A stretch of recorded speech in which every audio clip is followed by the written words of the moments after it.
Bonjour à tous. Dans le cours précédent, nous avons établi comment l'étude de l'électromagnétisme nous avait amené à revisiter les lois de la cinématique et nous avait permis d'établir les lois fondamentales de la relativité restreinte, qui s'exprimaient sous la forme des transformations de Lorentz, qui nous disaient comment les coordonnées spatio-temporelles des événements se transforment lors de changements de référentiel galiléen. Une des propriétés très spécifiques de ces transformations de Lorentz est qu'elles mélangent à la fois l'espace et le temps, puisque lorsqu'on transforme à la fois les coordonnées spatiales et temporelles, eh bien, il faut faire appel à la fois aux coordonnées spatiales et temporelles des événements que l'on considère. Donc ceci, dans un certain sens, unifie la notion d'espace et de temps dans une seule entité que l'on appelle l'espace-temps. Et dans ce chapitre, nous allons étudier la structure mathématique sous-jacente à cet espace-temps que l'on appelle l'espace-temps de Minkowski.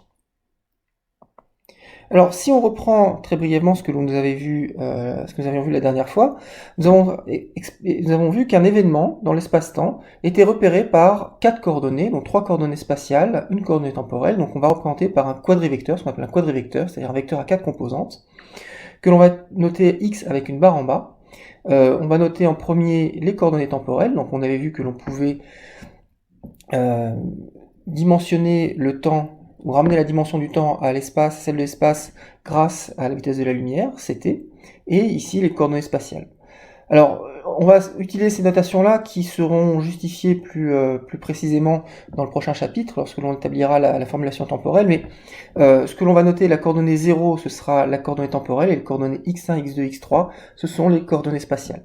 Ici, vous notez que les indices sont en haut, pour des raisons qui seront apparentes dans le chapitre sur le formalisme tensoriel. Alors, dans l'espace à 3 dimensions, l'espace usuel, la structure mathématique sous-jacente est une structure euclidienne, qui exprime essentiellement le fait que l'espace est invariant par rotation, par translation, qui conserve le produit scalaire euclidien. Dans le cas de l'espace-temps, la structure mathématique qui généralise la structure euclidienne est une structure qui fait intervenir un produit scalaire, un pseudo-produit scalaire, c'est-à-dire qui est non défini positif, et qui a pour signature 1, moins 1, moins 1, moins 1, c'est-à-dire signature 1 pour la coordonnée temporelle, et signature moins 1, moins 1, moins 1 pour les coordonnées spatiales. Dit autrement, pour ce produit scalaire, eh bien, on va définir x1 scalaire x2 comme étant le produit des coordonnées temporelles moins le produit des coordonnées spatiales, c'est-à-dire c carré t1 t2 moins r1 scalaire r2. Et la propriété remarquable est que les transformations spéciales de Lorentz que nous avons introduites au cours précédent conservent ce produit scalaire, comme nous allons le voir immédiatement. Donc considérons donc deux quadrivecteurs, x1, qui a donc pour coordonnées ct1, et puis on va prendre x1, on va juste considérer une seule coordonnée spatiale pour simplifier, et puis un quadrivecteur x2, qui a pour coordonnées ct2 et x2. Et donc ce que l'on a vu la dernière fois, c'est que dans un nouveau référentiel, les coordonnées ct et x étaient transformées par les transformations de Lorentz, c'est-à-dire on a ct' et x' qui étaient égales à gamma. Je vous rappelle que gamma c'est 1 sur racine de 1 moins v2 sur c2, fois ct moins bêta x et x moins bêta ct, où donc bêta, c'est le rapport V sur C.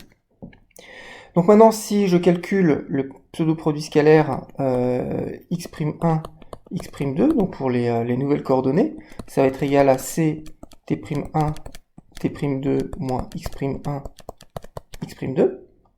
Et donc, si j'exprime ceci en fonction des anciennes coordonnées, ceci va être égal à gamma ct1 moins bêta x1, fois ct2 moins bêta x2, moins de nouveau un gamma carré, fois x1 moins bêta ct1, fois x2 moins bêta ct2. Donc on voit qu'on a un gamma carré en facteur devant tout le monde, et donc on va simplement développer, donc on va avoir du c carré t1 t2, moins bêta ct1 x2, moins bêta x1 ct2, plus bêta carré x1 x2, donc ça c'est ce produit. Ensuite on va avoir du moins x1 x2, donc on commence à développer ce terme là, plus bêta x2 x1 ct2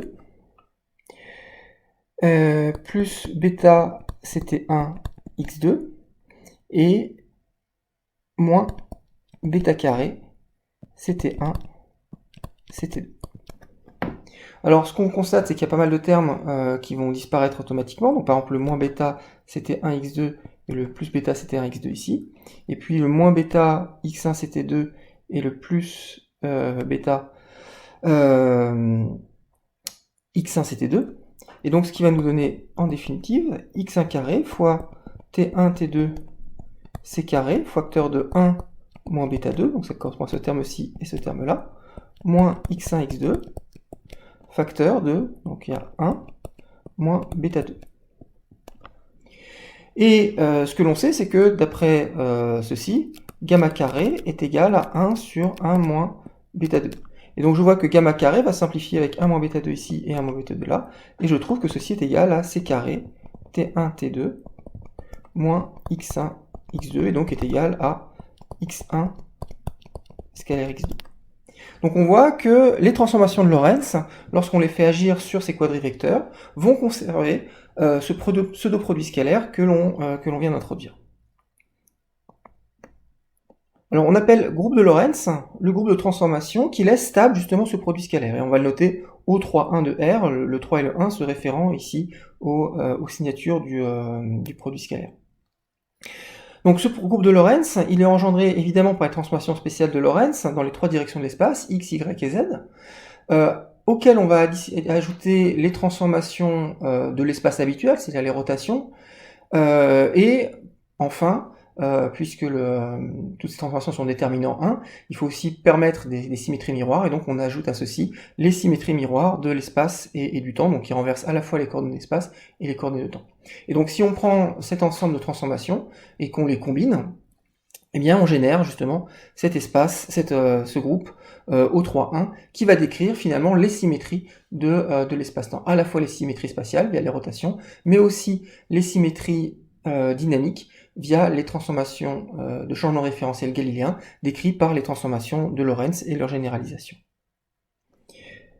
Alors, comme nous l'avons déjà dit, le produit scalaire, le pseudo-produit scalaire de Minkowski n'est pas positif, c'est-à-dire que la norme ou la pseudo-norme au carré d'un vecteur n'est pas nécessairement positive. En effet, si j'écris x scalaire x, d'après ce produit scalaire, x scalaire x, c'est ct carré moins r carré, et donc ceci peut être positif ou négatif, suivant la valeur relative de ct et de r. Et donc on va classer les vecteurs en trois familles en fonction justement de la valeur de leur pseudo-norme au carré. Donc les premiers sont les quadrivecteurs qu'on va dire de genre lumière, pour lequel x scalaire x est égal à 0. Donc vous voyez que d'après cette formule-ci, cela signifie que ct carré est égal à r carré, et donc dans notre espace-temps x ct, comme ceci, ce sont les vecteurs, les quadrivecteurs, qui sont sur le cône, donc qui correspond à ct égale r. Ce cône, on l'appelle le cône de lumière, puisque vous voyez que quand on est sur ce cône-là, on a r sur t qui est égal à c, donc ça correspond à des trajectoires de photons qui se déplacent à la vitesse de la lumière. Maintenant, quand on a des quadrivecteurs pour lesquels la pseudonorme est positive, le carré de la pseudonorme est positive, on va dire qu'on a un quadrivecteur de genre temps, tout simplement parce que la partie temporelle domine la partie spatiale.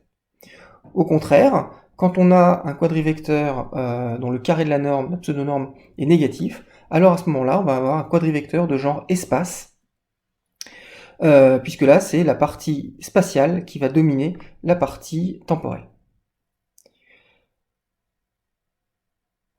Alors, l'intérêt de cette classification, c'est que c'est une classification qui ne dépend pas du référentiel dans lequel on se place, puisque comme on l'a vu, les transformations de Lorentz et leur généralisation conservent le pseudo-produit scalaire de Minkowski, et donc vont conserver la valeur de la pseudo-norme d'un vecteur donné. Donc ça veut dire que si on a un vecteur de genre temps dans un référentiel, il restera un vecteur de genre temps dans n'importe quel référentiel, et pareil pour les quadrivecteurs de genre espace ou les quadrivecteurs de genre lumière. Ceci par exemple revient à exprimer que, par exemple, la vitesse de la lumière est conservée dans tous les référentiels, puisque, comme on vient de le dire, un quadrivecteur de genre-lumière correspond en fait à la propagation d'un photon à la vitesse c, et comme on l'a vu, dans n'importe quel référentiel, la lumière, les photons se déplacent à la même vitesse c. Donc la conservation du cône de lumière, qui correspond au quadrivecteur de genre-lumière, n'est rien d'autre que la traduction mathématique du fait que la vitesse de la lumière est un invariant qui est conservé lors d'un changement de référentiel galiléen. Alors les quadrivecteurs de genre temps peuvent être aussi caractérisés d'une autre façon, puisque ce que l'on va montrer dans un instant, c'est que on peut toujours ramener un quadrivecteur de genre temps à un quadrivecteur pour lequel la composante spatiale est nulle et donc qui est intégralement selon l'axe des temps, par une transformation de Lorentz. En effet, donc imaginons que l'on ait un quadrivecteur de genre temps, donc ça veut dire que la coordonnée x0 est plus grande en module que la coordonnée x1. On va simplifier comme toujours, hein, on travaille avec uniquement la coordonnée ct et la coordonnée x, et tout ceci peut se généraliser avec un vecteur à 3 composantes spatiales x, y, z. Et donc ça définit un quadrivecteur de genre temps, puisqu'on a x0 carré moins x1 carré qui est positif à ce moment-là.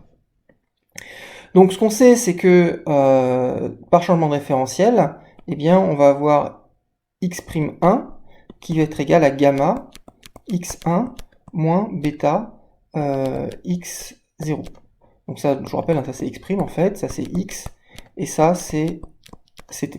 Donc je réécris la transformation de Lorentz pour la coordonnée x', la coordonnée x. Et donc je veux que ceci soit égal à 0, et je veux que ceci soit égal à 0 en choisissant la valeur de bêta, c'est-à-dire la vitesse du nouveau référentiel par rapport à l'ancien référentiel. Et donc, on voit que ceci est trivialement satisfait lorsque bêta est égal à x1 divisé par x0. Alors, vous allez me dire, quelle est l'histoire, quel est le rapport avec les vecteurs de genre espace et de genre temps? Bien, vous vous souvenez que bêta, c'est v sur c, c'est la vitesse du changement de référentiel par rapport ramené à la vitesse de la lumière, et ceci doit toujours être plus petit que 1. Or, ce que l'on vient de voir, c'est que comme notre vecteur est de genre temps, et bien justement, x1 sur x0 est plus petit que 1. Donc, on peut effectivement trouver un bêta, trouver un certain changement de vitesse, une certaine vitesse, et donc un certain changement de référentiel galiléen, pour lequel on va pouvoir annuler la composante spatiale du quadrivecteur, et donc n'avoir qu'un vecteur temporel, un vecteur de type temps.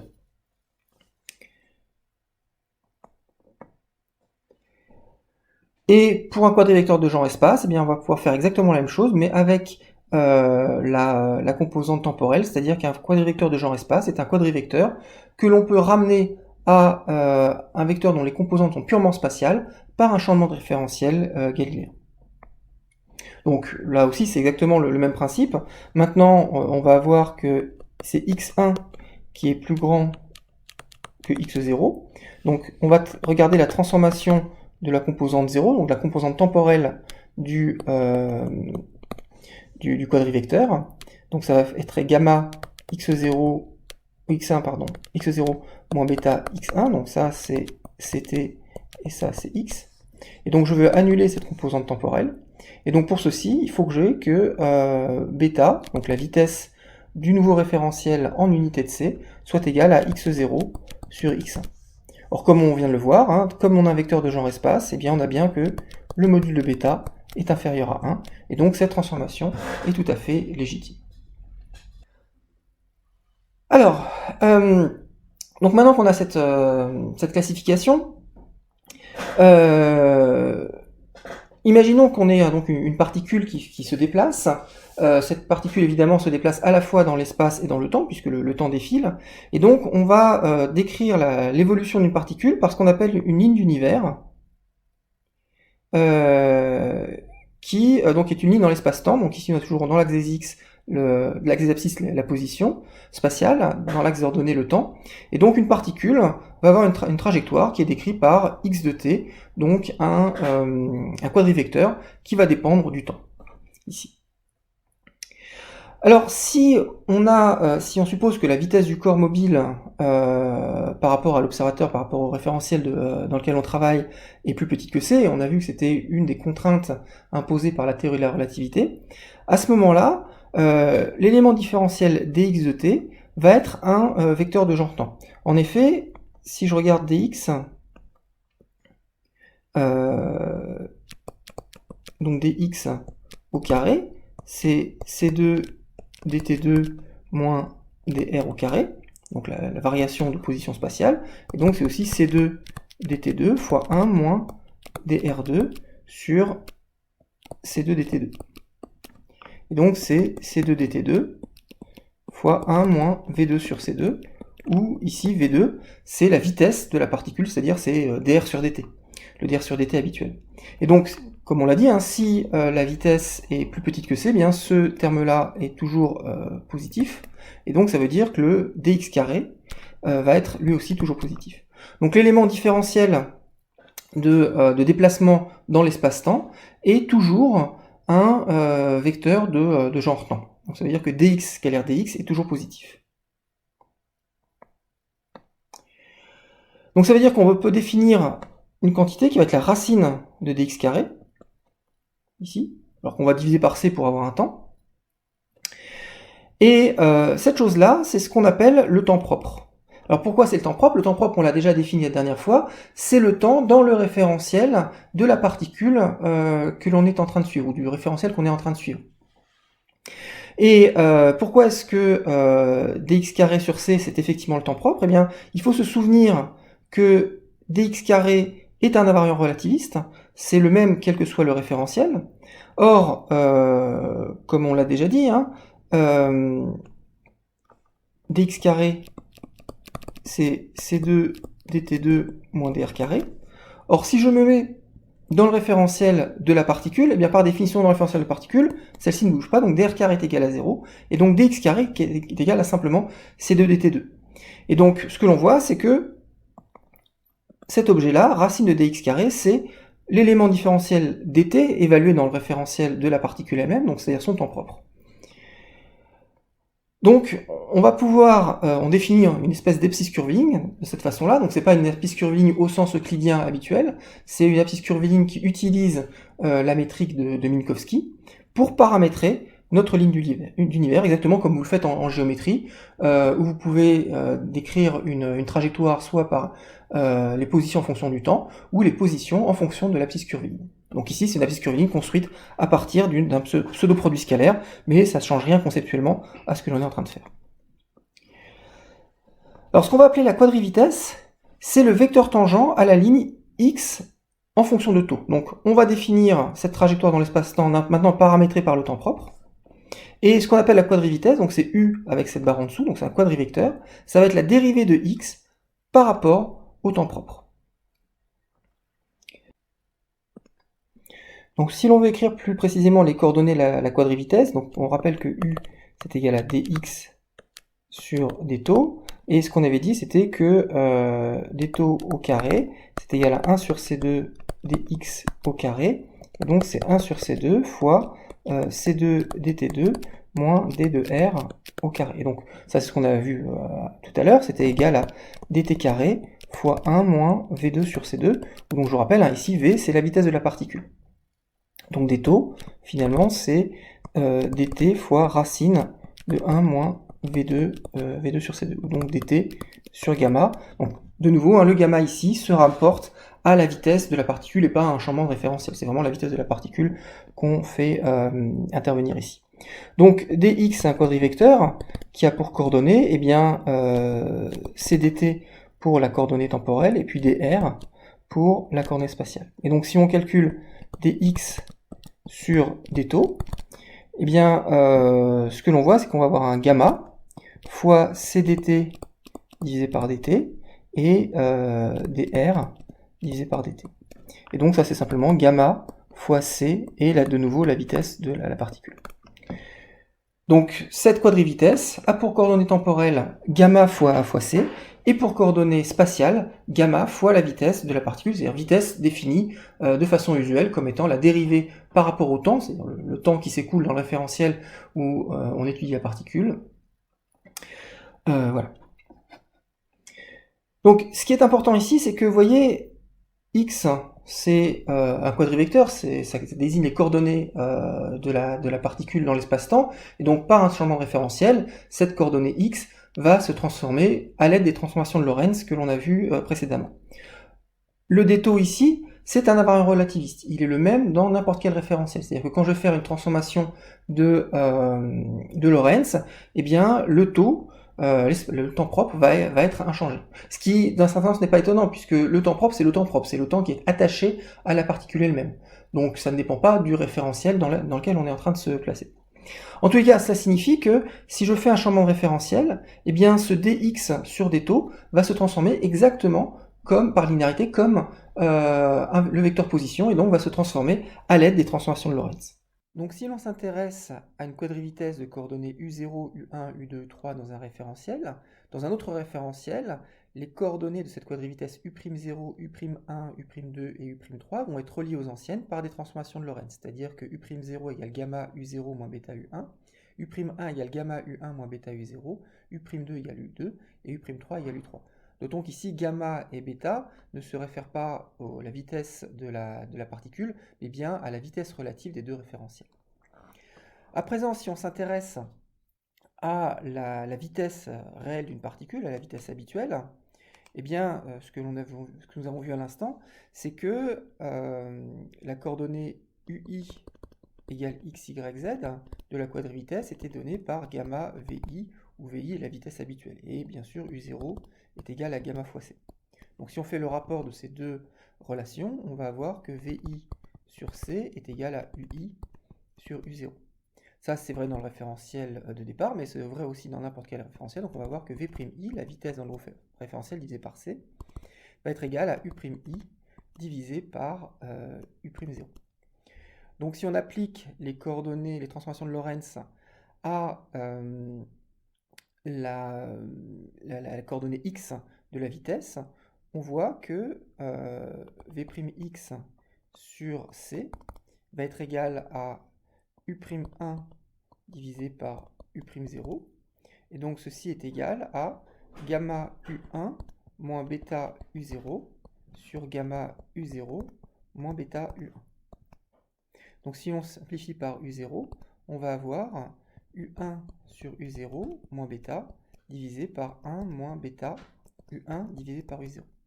Et donc si on exprime ça en fonction des vitesses, ceci va être égal à Vx sur C moins V sur C divisé par 1 moins V fois Vx divisé par C carré.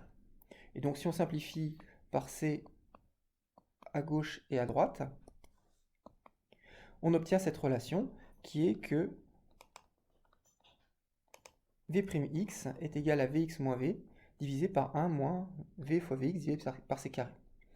Donc on retrouve la loi de composition des vitesses, V'x égale Vx moins V, mais multiplié par ce facteur ici, 1 moins V fois Vx divisé par C carré.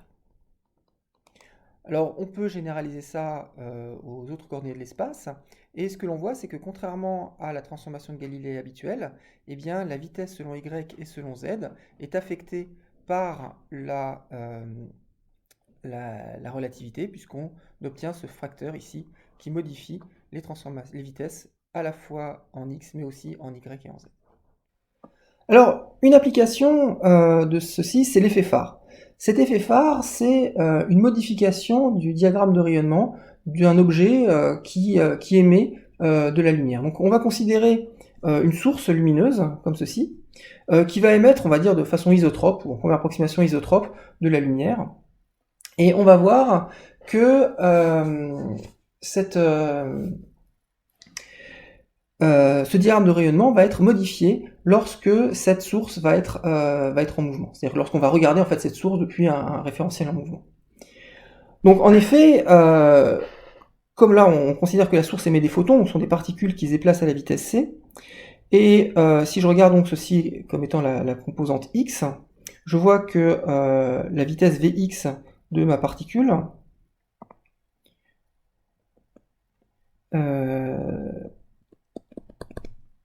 ça va être c fois cosinus θ, et V'x va être égal à c cosinus θ'. Puisque dans les deux référentiels, hein, la vitesse de la particule, le module de la vitesse de la particule, c'est c par invariance de la vitesse de la lumière. Et donc si je regarde V'x, donc c'est égal à c cosinus θ', ceci va être égal, donc comme on l'a vu tout à l'heure, à Vx, c'est-à-dire c cosinus θ moins grand V, divisé par 1 moins Vx, c'est-à-dire c cosinus θ fois grand V, divisé par c carré. Donc les c s'en vont comme ceci. Il y a des c qui s'en vont comme cela. Et donc voilà la relation entre le cosinus θ et le cosinus θ' lorsque l'on passe d'un référentiel à un autre, les deux référentiels se déplaçant à la vitesse v l'un par rapport à l'autre. Donc si je fais le changement référentiel inverse, eh bien on va remplacer le cosinus θ par cosinus θ', puis v par moins v évidemment, et donc on voit finalement que cosinus θ va être égal à cosinus θ' plus v sur c, et 1 plus v sur c cosinus θ'. Alors si maintenant, si on considère une particule qui est faiblement relativiste, évidemment on peut supprimer ces v sur c, on a cosinus θ égale cosinus θ', il n'y a pas de modification du diagramme de rayonnement. Mais maintenant si je considère une particule qui se déplace à une vitesse proche de la vitesse de la lumière, donc la source, c'est la source qui se déplace à une vitesse proche de la vitesse de la lumière, le v sur c ici va être de l'ordre de 1, donc je vais avoir cosinus θ' plus 1 fois 1 plus cosinus θ', et donc vous voyez ce rapport va être pratiquement égal à 1. Et donc ça signifie que le cosinus θ va être pratiquement égal à 1, et donc quel que soit l'angle θ' dans lequel on a émis le photon, eh bien vu du référentiel dans lequel la particule est en mouvement à la vitesse v, eh bien ce cosinus θ va être de l'ordre de 1, c'est-à-dire que les photons vont être émis vers l'avant. Donc il y a une focalisation du diagramme de rayonnement de la source vers l'avant. Alors ça a tout un tas d'applications. Donc par exemple en astrophysique, c'est quelque chose qui est bien connu, puisque on a donc des jets qui sont émis par des objets tels que des galaxies ou des étoiles à neutrons, et ces particules en mouvement peuvent émettre du rayonnement, et si ces particules sont très rapides, eh bien ce rayonnement va être focalisé vers l'avant, vers la direction de propagation du jet. Et donc par exemple ici, la galaxie M87, c'est une galaxie qui émet justement des jets dans la direction orthogonale à son plan, qui sont émis par le noyau de l'étoile, et donc il y a en principe un jet qui est émis vers l'avant, qui est celui-ci, puis un jet qui est émis vers l'arrière, qui est celui-là. Or, ce qui se passe pour M87, c'est que ce jet est émis essentiellement dans la direction de la Terre, et la conséquence de l'effet phare, c'est qu'on ne va voir qu'un seul des deux jets, le jet qui émet de la lumière vers nous, puisque là, la lumière qui est émise va être focalisée dans notre direction, alors que le deuxième jet, qui émet des particules qui s'éloignent de la Terre, vont focaliser leur rayonnement en direction opposée, donc en direction qui ne va pas arriver jusqu'à la Terre. Et donc, c'est pour ça que sur cette image-là, alors qu'il y a en principe deux jets symétriques entre là et puis là, on n'en voit qu'un seul, à cause de cet effet de focalisation, donc l'effet phare. Une autre application, plus pratique, celle-ci, c'est le rayonnement synchrotron, qui permet de réaliser des sources de photons de très haute énergie. Donc dans les synchrotrons, comme ici le synchrotron Soleil, dans le sud de Paris, eh bien on va prendre des électrons qu'on va faire tourner très rapidement sur une orbite circulaire, et ce qu'on verra à la fin du cours, c'est que une particule accélérée va rayonner un champ électromagnétique. Et l'allure du diagramme de rayonnement de ce champ électromagnétique va énormément dépendre de la vitesse de la particule. Si on a une particule qui est relativement lente, eh bien le diagramme de rayonnement est assez isotrope. Vous voyez, c'est une forme de sphère. Alors, on précisera un petit peu la forme du rayonnement exactement, c'est pas tout à fait une sphère, mais c'est relativement isotrope. Alors que lorsque la particule se déplace à une vitesse proche de la vitesse de la lumière, eh bien le rayonnement électromagnétique est concentré vers l'avant du mouvement. Vous voyez ici, il est orthogonal au à la trajectoire de la particule, et donc parallèle à sa vitesse.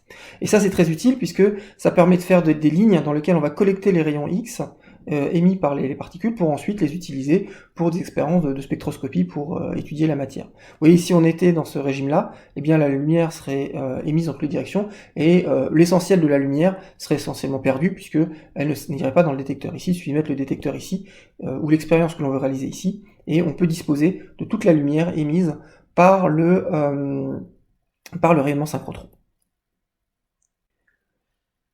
Alors, après cette petite application, on va revenir un petit peu sur les propriétés géométriques de l'espace-temps, et nous allons un petit peu préciser justement la géométrie de l'espace-temps.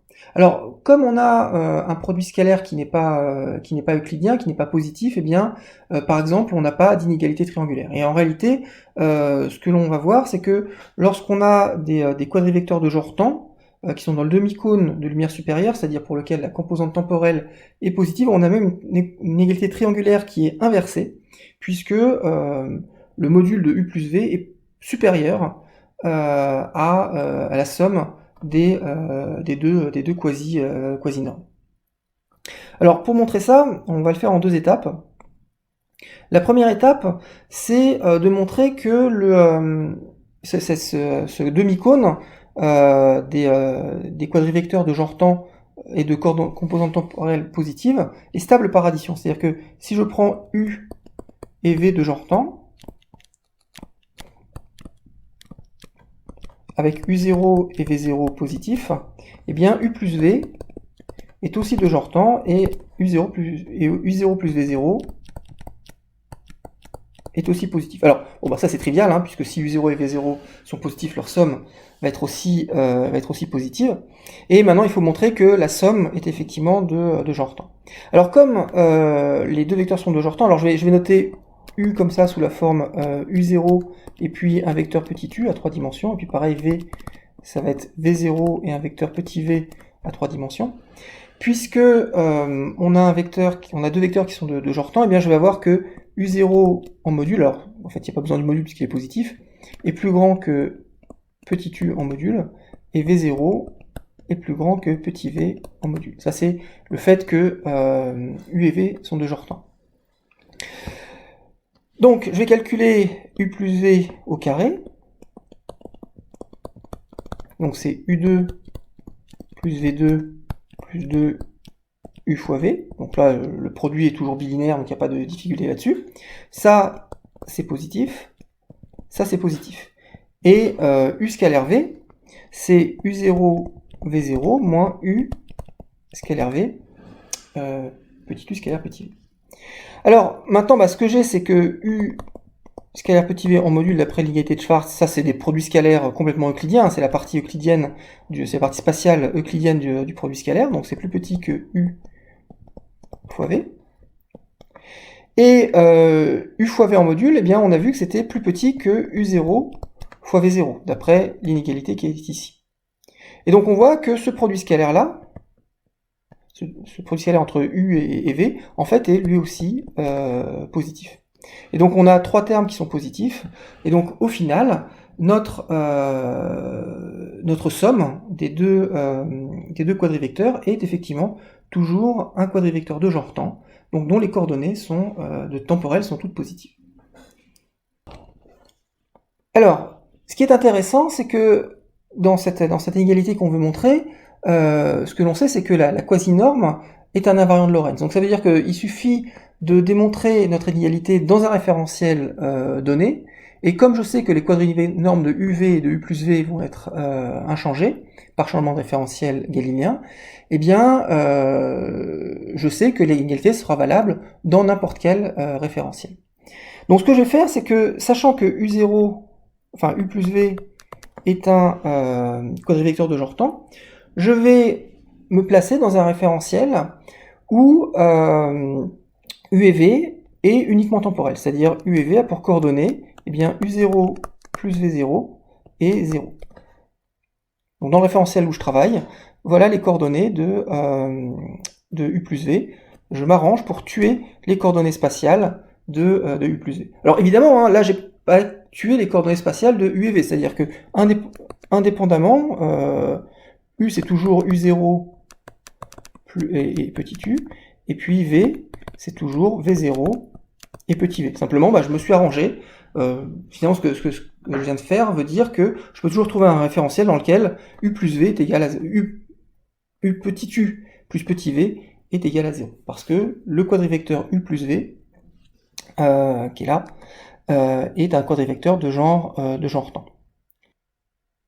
Donc, à ce moment-là, eh bien, racine de U plus V au carré, c'est très simple, c'est simplement U0 plus V0. Et ce que je dois faire maintenant, c'est comparer U0 et V0 à racine de U au carré, et puis ici racine de V au carré. Or, si je mets ceci au carré, j'ai que U carré, on l'a vu, c'est U0 carré moins petit u au carré, qui, bien entendu, est plus petit que U0 carré. Et pareil, on va voir que V carré est égal à V0 carré moins petit v carré, qui est lui-même plus petit que V0 carré. Et donc, on a que U0 carré, donc si je prends les racines, on voit que ceci va être finalement plus grand que racine de U2 plus racine de V2. Et donc, on a démontré notre inégalité triangulaire inversée. Alors ça va avoir une conséquence importante sur l'écoulement du temps, la mesure de l'écoulement du temps en relativité, puisque comme on l'a dit, la norme ou la pseudo-norme du vecteur déplacement dans l'espace-temps n'est rien d'autre que le temps propre lorsque le temps s'écoule. Alors imaginons donc une particule comme ceci, qui suit une trajectoire d'espace-temps entre le point A et le point B.